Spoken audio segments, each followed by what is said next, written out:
नमस्कार, आप देख रहे हैं एसकेपी लाइव न्यूज। धार में लोकसभा की समन्वय समिति और वरिष्ठ नेताओं की महत्वपूर्ण बैठक लोकसभा प्रत्याशी के चयन को लेकर हुई, जिसमें धार के लोकसभा प्रभारी सज्जन सिंह वर्मा शामिल हुए। इस बैठक में नेता प्रतिपक्ष उमंग सिंगार भी शामिल हुए। धार जिला कांग्रेस के अध्यक्ष कमल किशोर पाटीदार, 5 विधानसभा के विधायक सहित वरिष्ठ कांग्रेस के नेता इस बैठक में शामिल हुए। अंतरिम बजट को लेकर पूर्व मंत्री धार जिले के लोकसभा प्रभारी सज्जन सिंह वर्मा ने मीडिया से रूबरू होने पर अंतिम बजट को लेकर कसा तंज। नीति है किस तरीके से नाम धार से लिए जाएंगे, कहीं ना कहीं कांग्रेस को बढ़त है धार से।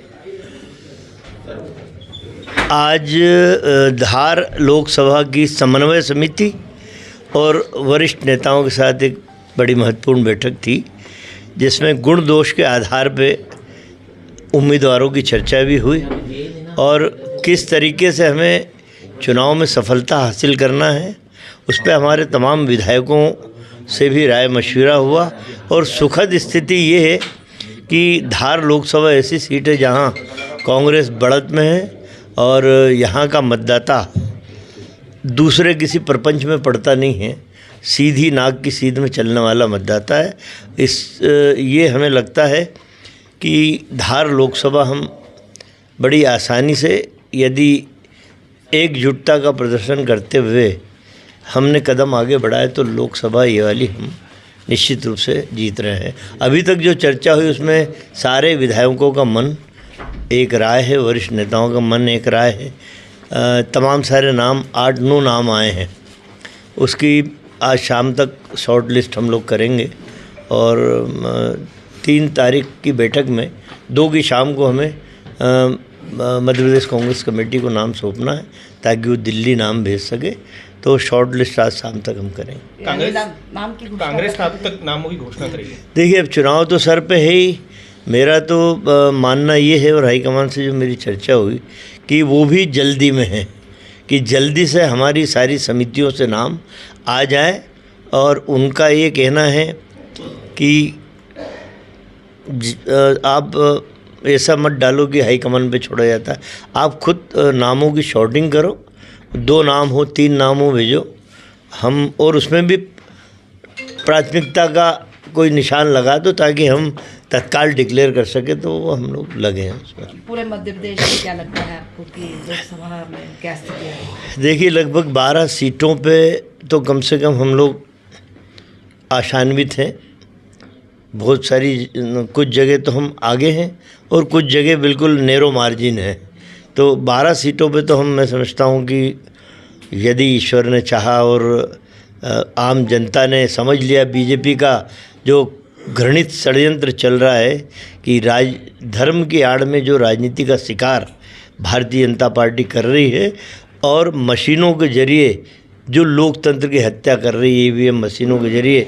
कल हरियाणा में जो तांडव हुआ है लोकतंत्र की हत्या का, नया अध्याय मोदी जी के नेतृत्व में लिखा गया है। जहां 20 वोट कांग्रेस के आए थे, 12 वोट मात्र बीजेपी को आए थे, तो कांग्रेस को जो 20 वोट आए, 12 वोट रिजेक्ट कर दिए। ये बड़ा इस तरह का मैं समझता हूं कि जो हमारे संविधान बनाने वाले रचयिता हैं बाबा साहब अम्बेडकर, उनकी आंखों में भी आंसू होंगे कि किस तरह संविधान की और लोकतंत्र की हत्या हो रही। चुनाव के पहले अंतिम बजट एक पेश होना है, सरकार क्या राय है? देखिए, चुनाव की भैरवी बज चुकी है, शंखनाद हो चुका है और झूठ बोल के राजनीति करने वाली भारतीय जनता पार्टी इतने लोक लुभावने वादे करेगी जो पूरा करने उसके लिए इस जन्म में मोदी हो या कोई उनके लिए संभव नहीं है।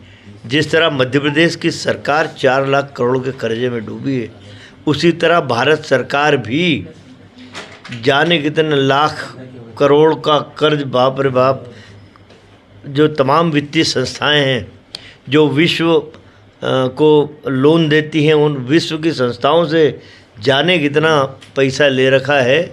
मैं तो समझता हूँ कि ये झूठे आंकड़े आ रहे हैं, जीडीपी ग्रोथ और ये, और हम इतनी ऊंचाई पे हैं, 3 साल में हम ये हो जाएंगे। मुझे तो लगता है कि मोदी के नेतृत्व में 4 साल में भारत की अर्थव्यवस्था का भट्टा बैठ जाएगा। तो अभी तो लोक लुभावना बजट लाएंगे, उन्हें लोकसभा का चुनाव जीतना है।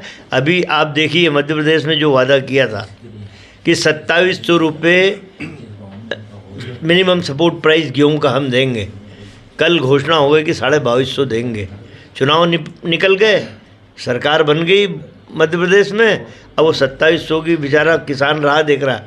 वैसे ही मोदी साहब 15 लाख हर खाते में डालेंगे, हम काला धन लाएंगे। सारी बातें झूठ का पुलिंदा है, लेकिन धीरे धीरे आम जनता की आंखें अब खुल रही हैं कि तुम राम मंदिर बना दो, तुम कृष्ण मंदिर बना दो, ज्ञानवापी में मंदिर बना दो, लेकिन मेरे देश का वो बेरोजगार नौजवान, उसकी आंखों का सपना टूट के बिखर रहा है।